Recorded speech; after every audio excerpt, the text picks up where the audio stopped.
fundamentally believe that skilling India is one fine idea whose time has come, and this is unstoppable, very, very clearly. The entire movement started with the late C.K. Prahlad, who's management guru from the US, and he worked on an initiative called India at 75. And essentially, what he tried to do, he tried to look at that, how independent India, what kind of country we would like to see when independent India becomes 75-year-old in the year 2022. And among other things, he said that we would need a battery of 500 million to 50 crore skilled Indians by the year 2022. And really asked me, did he do any huge data-driven exercise at the micro level? Perhaps not, because I had some involvement with that journey. So I, with C.K. Prahlad, which he undertook, and there he said that we need 500 million skilled people, very clearly. And out of these 500 million skilled people, he said it also included the upskilling target for the country. And so he actually tried to evangelize, and I fundamentally got drawn to the skilling sector by virtue of the work that he had done, kind of thing. And about 1 year back, I formally joined National Skill Development Corporation, initially on secondment from TCS, and then last couple of months I joined them, joined them full time, and I repeat, as more of a calling. It was not a career move at all. Because look at the target that the country is embarked upon itself. So would it be right to say, sorry for interrupting you, but would it be right to say that the government handpicked you? I think it was a committee which had government representatives, it had industry people. I think it was a collective decision, kind of thing. And the size of this scheme that we have, Make Skill India mission, the largest human resource intervention exercise ever undertaken by any country in the history of mankind. And the more you do, the more seems to remain to be done. It's a huge task, and let's also understand the kind of people our focus is not into doctors, engineers, business school graduates and all that. Our focus is entirely into people from the bottom of the pyramid, in a lot of entry-level trades and professions and so on and so forth. It's a daunting task because very often the input that they get, there are people who are drawn from, who somehow many of them are college dropouts, school dropouts. Even if they are not dropouts, we all know the quality of large-scale education that happens in the country with so many gaps, so many employability gaps and all that. So we have to address all those gaps in a very, very short span of time. I think I often remark that as if the country thinks that we are magicians, and we will undo all that damage which happened to a student in the first 2 decades of one's existence, and transform their lives, transform their destinies, and so on and so forth. So I think it's a huge task, and I think it's a challenge worth taking, because in early 90s, when the country took up a lot of mainstream economic reforms, somehow reforms in the skill space delivered the country, and we never took them seriously. So the entire focus in seriousness started around 2007, 2008 time frame, when the National Skill Development Policy came into being. And the council was headed by the chairman, by the Prime Minister, who chaired the council, and so on and so forth. And then, of course, when this government came into power more than 2 years back, they enhanced the degree of seriousness. They started a separate ministry. Initially, it was there with the Youth and Youth Affairs and Sports Ministry. Then, almost 2 years back, a complete new ministry was formed. So I think they've increased the focus, and have also done a very good job of convergence in terms of making calling this Skill India mission, and good branding, good thinking of minds, and that kind of thing. So you've worked with the private sector, now you're part of the government setup. What are the roadblocks and challenges you face in your day-to-day function? See, roadblocks are everywhere. I mean, if you say in the corporate sector, even in the best-of-breed companies like Tata's, there are no roadblocks. There are roadblocks, but there are difference in the work culture and so on and so forth. But very clearly, a lot of things we do.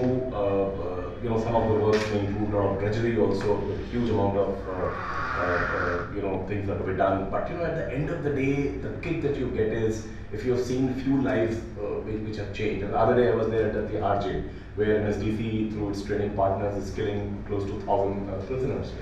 It was a very, very heartwarming experience. Those prisoners who had lost all hope in life, they feel that the skills that NSDC has given them they will be able to lead a new life once they're out of the prison. So these are a lot of it, has a lot of painful work, full of challenges. But I think these kind of outcomes are very, very encouraging. And I've seen lots of young people who didn't know what to do with their lives, their lives getting transformed by these kind of skills. And as our minister says very often that a 3-year degree may not be able to get you a job, but a three-month program would surely get, if you can do the right kind of program after your aspirations mapping has been done and the proper kind of delivery is done.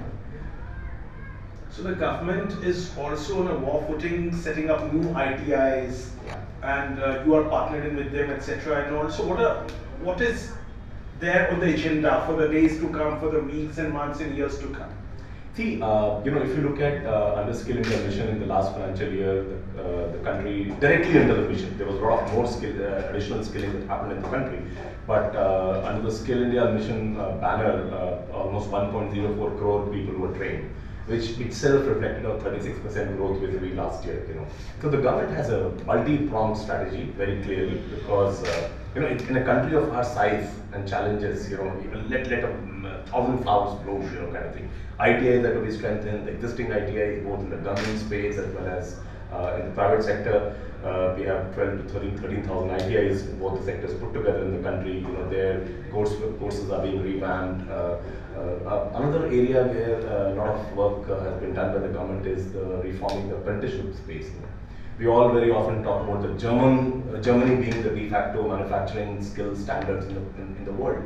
But the fact is, their flagship program, which is called Dual System, where essentially a person is picked up through a campus recruitment, by the way, when the child is in, or the boy or girl is in class 10 from the schools itself, and then brought for almost a 3-year program, where 4 days a week the person has to soil their hands on the shop floor and learn the hard way kind of thing. The main shop floor, it could even be a light shop floor.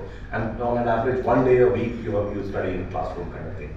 So the system which is closest to the German dual system in our country is the apprenticeship system, which for, it's a very, very old system, more than 5 decades old, but nobody looked at it seriously, and it had very, very bad provisions. And so I had the good fortune of championing that reform process in the country at that time on behalf of the industry, and look at their wish list and look at what are their pain areas, how can government address it. And we went to the government, and government was very, very forthcoming, and I would say almost 95% of the wish list of the government has been granted. So it's a very, very industry-friendly act, the new Apprenticeship Act, after the amendment. And we are having the government is having a reach-out program to the industry, so that they embrace it. There's been a huge amount of trust deficit in the past, so it takes time. Just because they reform the act, industry will not just come and on board kind of thing.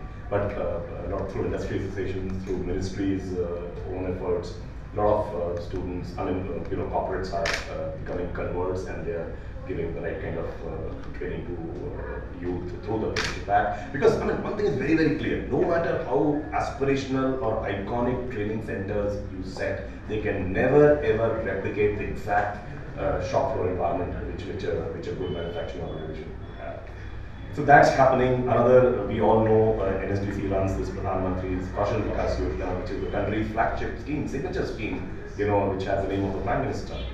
Last year we enrolled almost 20 lakh students, 19.8 or 19.9 lakh students under it. And this is India's answer to that challenge, that who pays for skilling?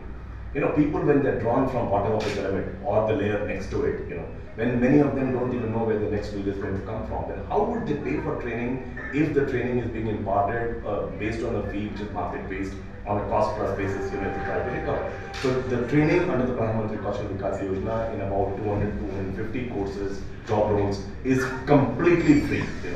And this year we have tightened our quality parameters very, we made them very stringent. So the quality happens from only perhaps from a lesser number of centers, but who have complete adherence to the requirements in terms of classroom requirement, in terms of labs, because skilling is mostly hands-on and less in classroom. So what kind of labs, what kind of equipment, So we have wrote in the Quality Council of India, and they are visiting centers and looking at the centers and accrediting centers. Only those centers will be given targets under the Pradhan Mantri Kaushal Vikas Yojana. So that is being done, and it's a huge challenge. And as I said earlier, the more you do, the more seems to remain to be done. So good to hear that. And you would like to ask something? Since I write mainly on the personal finance domain, so my question is probably only centered on that. Do you see applicability of NSDC's efforts in the direction of maybe skilling people to advise people to invest better? Is there a possible application? See, NSDC catalyzed the formation of sector skill councils, and these sector skill councils are generally industry-led bodies. They are not government bodies, and they reflect the coming together of veteran players in the industry, so that they look at, for example, you may have hospitality as one, retail maybe another.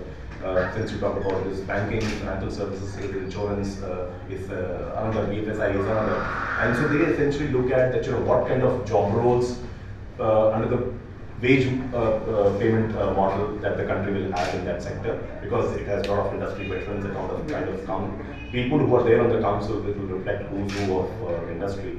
They look at what are the job roles based on which you will create those national occupation standards, and based on which the curriculum will be made and detailed courseware will be made, and so on and so forth. So I think BFSI Sector Skill Council looks into it, kind of thing. And in all sub-segments, be it banking, both retail banking, wholesale banking, be it securities space, be it insurance space, or financial services in general. So I think some work has started there, but clearly, there's a long way to go. Correct, because there's a very deep under-penetration of any kind of quality investment product. Typically, people veer towards either parking their money in savings accounts or fixed deposits or low-income instruments. Even the penetration of something like insurance is very low in our country. So, how do you feel NSDC's effort can sort of change this over the next decade, 10-15 years, in terms of bringing a deeper penetration of not just more plain vanilla products like insurance, but even other products like, let's say, mutual funds, which are better savings tools, into a larger segment of the populace? Right. Do you see some specific companies or structures being formed which could, some different agency models which could be formed, which could take people from these communities, skill them, and then put them back out there and get them to distribute these products? Do you see such models emerging? Sure. So if you look at the Ministry of Skill Development, Entrepreneurship and National Skill Development Corporation, we do not have a direct mandate to create, to bring about financial inclusion in the country. There are more people with bank accounts, more people who are insured, their lives and their general assets are insured. That's not our model. But because it's for the industry to drive and the respective ministries to drive, what our job is very, very clearly that the kind of skills which are required to enable to make that happen, we look at those skills and skill people, in that space. Shafi, you like to ask? About the facilities for training these people, what's your focus? Where do you want to open them, and then how would you create the infrastructure to train people? See, we one major vertical of NSDC is to create actually investments in the private sector, largely training investments. We know that training may not be a very lucrative business, because the fee that the students can afford to pay will be less, and therefore the viability will remain a challenge. Therefore, to offset that, what NSDC started doing a few years back, it started as some kind of a viability gap funding. So if you go to a market and you go to the financial market and take loan for setting up let's say a training center, typically you will borrow at the rate of anywhere between 12 to 15-16%. So we offer these loans after proper due diligence and appraisal of the proposals at 6% as some kind of a viability gap funding. But they'll have to give us a business plan that 2022 was taken as the cutoff year, and they have to promise that minimum 20,000 people they have to train, and train on what? Not anything, based on the qualification packs and the national occupation standards. 40 of our sector skill councils have made that you standardize.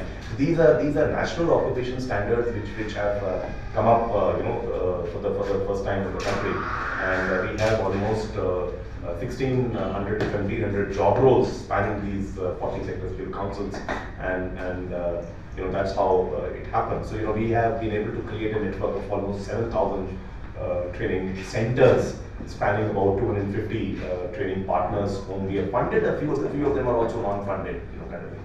So as to integrate them into the entire Skill India mission, and so this is one of the things that we do. How do we create the training capacity? How do you? Because if you look at 10 years back, beyond ITIs and polytechnics, practically there was nothing else in the training spectrum. One is the 3 CSR route. The non-CSR route is also there. A lot of corporates do excellent training kind of thing. So how do we make them a part of the Skill India mission? So we are also encouraging them to set up skilling excellence centers and so on and so forth.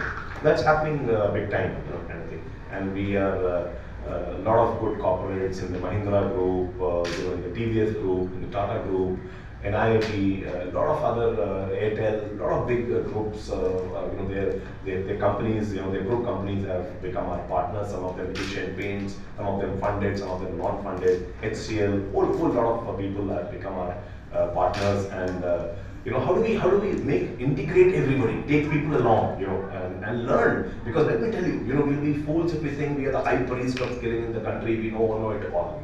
Unless we learn from corporates, skilling cannot happen of the quality that we desire to happen in the country. Sorry, I interrupted, and you were going to ask something else, right? There are two kinds of migrations. One is from India to different countries. A lot of them people go to 5 countries.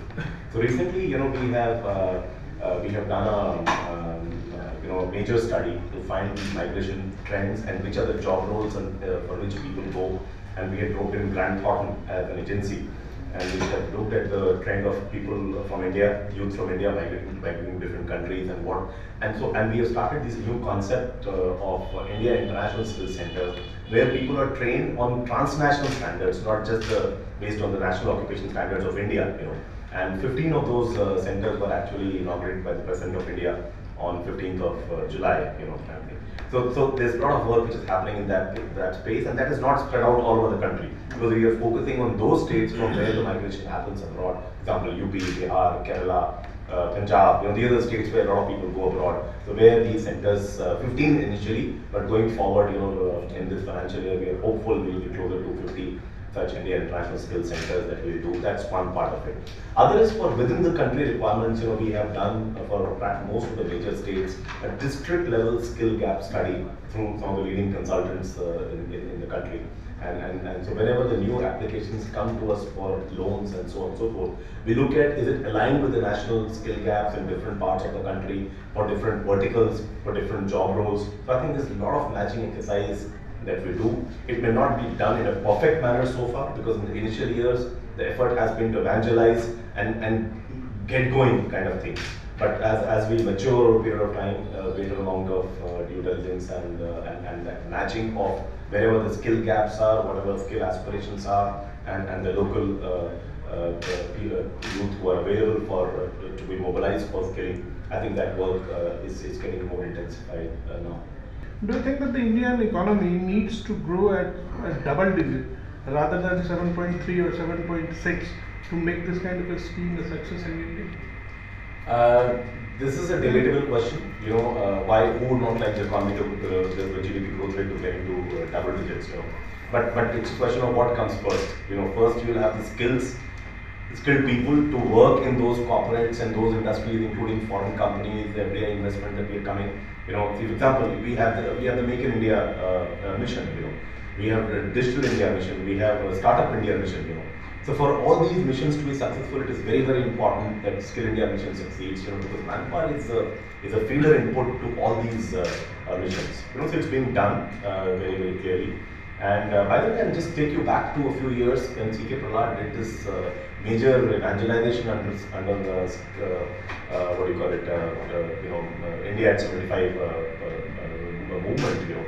He said at that time economy was growing at 8.5% or whatever, and he said other factors of production remaining the same and market remaining the same. If you have these many skilled people, the growth rate will get into early, in 11%, 12%. That's a kind of some projections he has done. So definitely, I would say if you have skilled people, you can easily add at least a couple of percentage points in our GDP growth rate. I mean, since you spoke about GDP, it triggers me to say something more, add something more, which you may not have asked directly. See, if you look at GDP ranking of India today, we rank as the 8th or 9th highest GDP producing country in the GDP country in the world. If you go by purchasing power parity, 2 years back, we displaced Japan as the 3rd largest, next only to the US and China, kind of thing.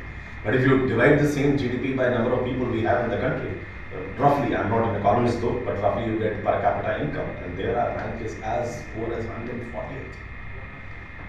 140th. If you look at the Human Development Index, largely which has indicators like healthcare facilities, education and skilling facilities, quality of life issues, there our rank is slightly better than 140th by way of per capita income, it's 130th.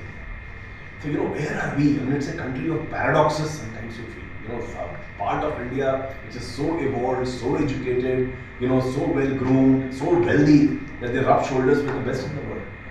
And look at, sometimes as an individual, I'm not speaking on behalf of the government or NSDC, as an individual I feel as if it's not one country, perhaps there are 2 countries which coexist.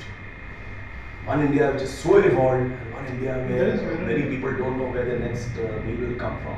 So I think skilling is one area, I repeat, one very, very important area whose time has come, and it is unstoppable. People have to, but having said so, see, this country still doesn't attach premium to skills. That's very, very clearly. We know skills are important, but skills may not be important for your child. Maybe it's good for your maid's child or your security guy or your driver's child and so on and so forth. So whatever be the reasons, perhaps the entire lot of occupations emanated from the caste system or whatever it is, compensation, poor compensation is another issue. I give this example in Switzerland, Australia, Germany, these kind of countries, an entry-level plumber or electrician or carpenter is able to buy a colored television, a plasma television, saving, if the person saves just about, 15 days of first compensation. In our country, person will have to save for 3 months to be able to buy that equipment. We still don't pay, compensate adequately, and that's the reason I keep, whenever at any industry forum or industry CEOs I meet, I keep telling them few things, that you have to recognize these NSQF compliant programs and give premium to skilled people over unskilled people. We are also working at having more empirical studies in our country where the direct impact is documented. That what's a business case for skill? We may have a problem of plenty, and therefore a lot of people who are available to work. But the fact is, if you employ skilled people, even if you pay them 10-15% premium, how their higher productivity, their better professionalism, their work ethos, all these things will compensate for the higher investment you are making, kind of thing. So we are getting into that space. We have not done it much for the country in that sense. That we have more empirical studies available where the direct tangible benefit of investments made in the skill space by linking it with productivity that's done. But it's a huge challenge. I can't think of any other country in the world. Forget a country of our size. Any country which has ignored this space for so long. We all know, at the end of the day, we are human beings. If a carpenter or an electrician or a plumber comes at home, we all know what kind of work throughput we get from them. Unless you're sitting on the head, the kind of work, even if the person is putting a wire under a concealed cable, if you're not seeing it, person may not even put an insulating wire and say, "Andar chala gaya, kaun dekh raha hai?" Those kind of things. And not only from their side, from our side. If a carpenter comes or an electrician comes and works at our home, let us be very honest, how many of us offer him a chair to sit or a cup of tea? Even if the person has worked for 2-3 hours and somebody is compassionate enough to offer the person a cup of coffee or tea, we'll use a chipped and discarded piece of crockery which we don't use it anymore. This you only do in our country. Nowhere else, even in sub-Saharan countries, you don't see this kind of discrimination. So how would the change come unless each one of us sitting here and beyond this room walks the talk? That's very, very important. We have to realize when the person served tea to me, what stopped me from stopping this and saying thank you to the person? You do it anywhere else in the world. Why don't you do it in our country? how would they not improve? You know, government can do as much, industry can do as much, but it is the job of each one of us. I mean, it is, to my mind, I'm not biased that last 5 years I've been in skill space, and last 1 year formally made the transition into an organization which is one of the role bodies for skilling, but I have so no bias at all, but I think this is perhaps the most important task for the country today. Everybody has to understand, every politician has to understand the equivalence of skills and votes. Like, everybody understands that if they provide jobs to people in their constituency, they'll get votes. But how will they get jobs? Government jobs are few and far between. You know, they'll get jobs only if they have skills. So the direct linkage of skills, the equivalence of, you know, what do you call it, skills and votes have to be understood. And there are a lot of members of parliament, you know, where the pressure comes to us from them. So things are changing here.